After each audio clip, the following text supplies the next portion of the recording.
정치권 이슈 가볼게요. 지금 이 내용으로 뜨겁습니다. 여야가요. 한국일보 오면입니다. 윤희숙 의원의 부친 농지 투기 의혹이 지금 들불처럼 번지고 있는데 윤희숙 의원이 어제 입장을 밝혔습니다. 내부 정보 이용한 투기가 아니다. 대여 공세 모드로 전환했다.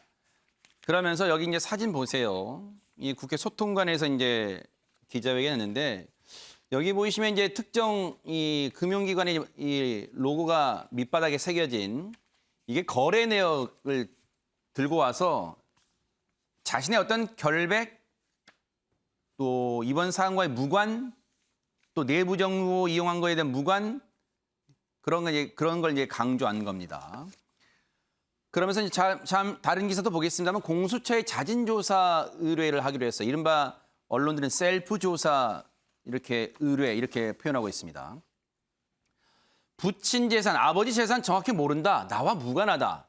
KDI에서 이제 근무했었잖아요. 윤희숙 의원이 KDI 출신인데 KDI에서도 예타 정보 접근 불가능하다. 예비 타당성 조사에 대한 정보가 접근 불가능하다. 이렇게 얘기를 하고 있습니다. 농지법, 주민등록법 위반은 인정했다. 이 부분은 이제 입장이 180도 바뀐 거예요. 관련해서 또 얘기 하나 볼까요? 매일경제 기사 좀 보겠습니다. 매일경제 기사 보고 윤희숙 의원 얘기 좀 들어볼게요. 윤희숙 공수처 수사 받겠다. 앞서 말씀드렸죠. 셀프 조사 의뢰한 거예요. 세종 땅 차익은 사회 환원하겠다. 아버지가 2016년에 부친이 2016년에 세종에 땅을 사는데 그 당시에 산 가격보다 지금 한 5년 새 10억 이상 이제 시세 차익이 생긴 거예요. 그래서 그 차익을 사회 환원하겠다. 이렇게까지 이제 얘기를 했고 하나 더 보고 갈게요. 하나 더 보고 가겠습니다. 그래서 한겨레 팔면은 앞서 말씀드린 것처럼 이렇게 제목을 달고 있어요. 윤희숙 뒤늦게 부친 땅 투기 의혹은 사실상 인정했다. 이렇게 얘기를 했고요. 그러면서 농지법 등 아버지의 농지법 등 위반 여지가 있어요. 그렇게 얘기를 했고 부친의 시세 차익 발언 뒤에 퇴도를 바꿨다. 이게 언론사 인터뷰를 통해서 나왔잖아요. 시세 차익 얻었다는 거. 그 뒤에 공개된 뒤에 태도를 바꾼 거 아니냐, 입장 변한 거 아니냐 이런 얘기가 나오고 있는데요. 실제 한번 들어보시고 이어가 보도록 하겠습니다. 우원식, 김용민, 김남국, 김영배, 전재수, 장경태, 양이원영, 신현영, 민영배, 한준호. 제가 예타 정보를 빼돌리고 박근혜 정부 기재부에서 1년 반 일했던 제 제부가 기재부 내부 정보를 빼돌려서 투기를 도왔다는 의혹을 제기했습니다. 그런데 문제는 심각한 범죄를 타인에게 씌울 때는 구체적인 근거가 있어야 한다는 상식조차 내다 버린 것입니다. 평생 공작 정치나 일삼으며 입으로만 개혁을 부르짖는 정치 몰입애들의 자기 고백입니다. 원래 이런 어처구니 없는 의혹은 해명이 불가능합니다.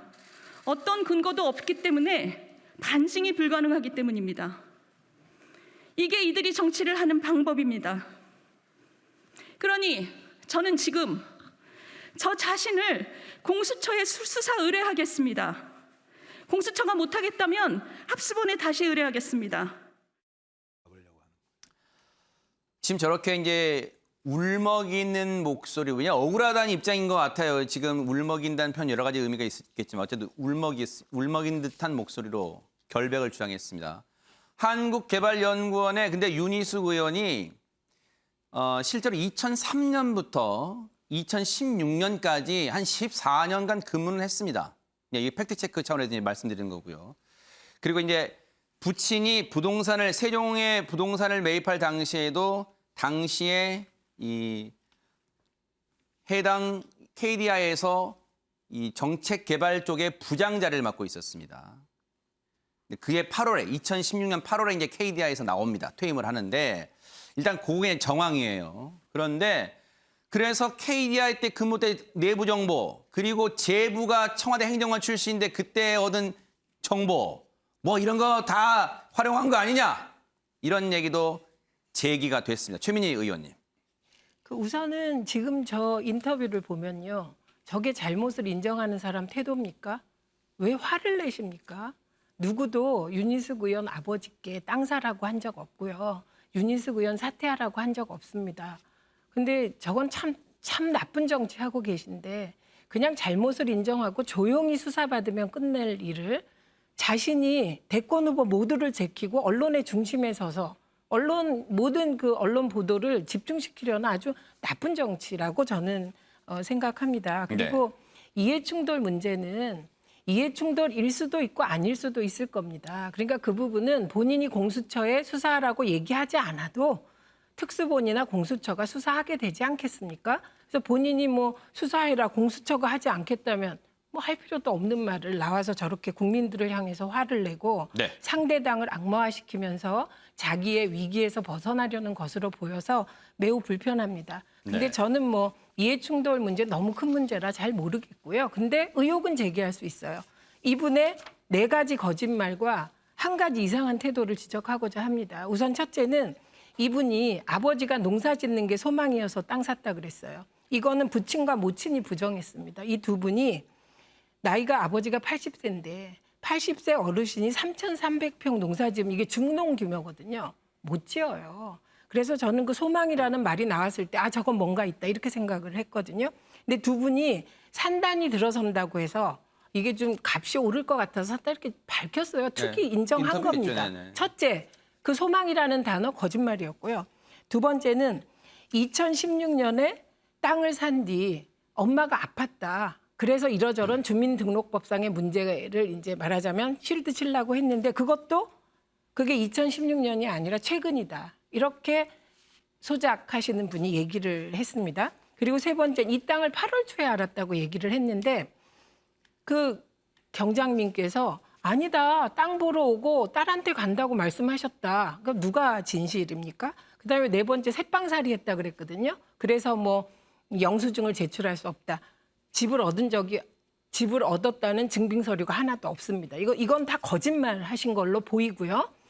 그래서 지금 소명하는 과정에 거짓 해명이 저는 가장 크다. 그럼 이것으로 사퇴할 만한가? 저는 그렇게 생각하지 않습니다. 그래서 당연히 민주당 의원들도 이게 사퇴할 만한 사유가 안 되기 때문에 찬성할 수가 없는 겁니다. 네. 그다음에 마지막으로 이게 가장 이상한 건데요. 계속 이분이 얘기하신 게 부친과 어떠한 경제적 관계 그런 건 나 모른다. 그리고 이분 말에 따르면 이 부친은 3,300여 평에 딸이 살고 있는 세종시에 땅을 사면서도 딸한테 얘기도 안 한 분이세요. 독자적으로 행동한 분이세요. 근데 갑자기 수익금을 사회환원하겠다. 이건 너무 스크루지 영감의 반전 아닙니까? 그래서 저는 이렇게 해결할 일이 아니다. 그냥 조용히 조사받을 일인데 이것을 대선 전국의 쟁점으로 만들어서 상대당을 공격하는 소재로 그리고 이리 대권 후보를 걸고 넘어지는 것은 정말 어디서 배우셨는지 이건 참 나쁜 정치라고 생각합니다. 좀 조용히 처리하시면 안 될까요? 네, 시간이 많이 흘렀는데 문인철 평론가님께 좀 송구하지만 1분 내로 답변을 좀 부탁드릴게요. 근데 지금 공수처 수사는 거의 좀 힘들 것 같다는 게 대체적인 이 분위기예요. 경찰 쪽에 실릴 것 같습니다.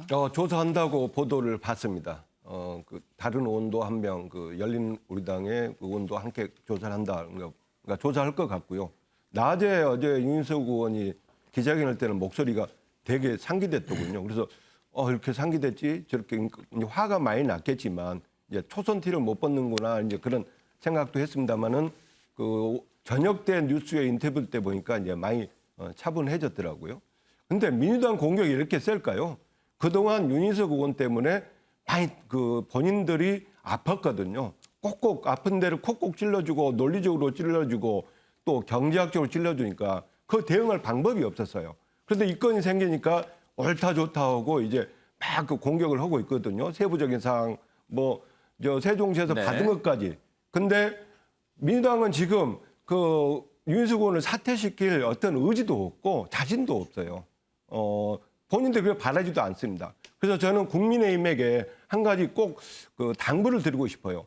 당론으로 윤희석 의원을 사퇴하는 것을 본인도 원하고 있으니까 네. 당론으로 해가지고 사퇴를 그냥 되는 쪽으로 해주라. 네. 그렇게 하면은 이것은 우리나라 정치 발전에 큰 획을 들릴 수 있는 사건이 되겠다.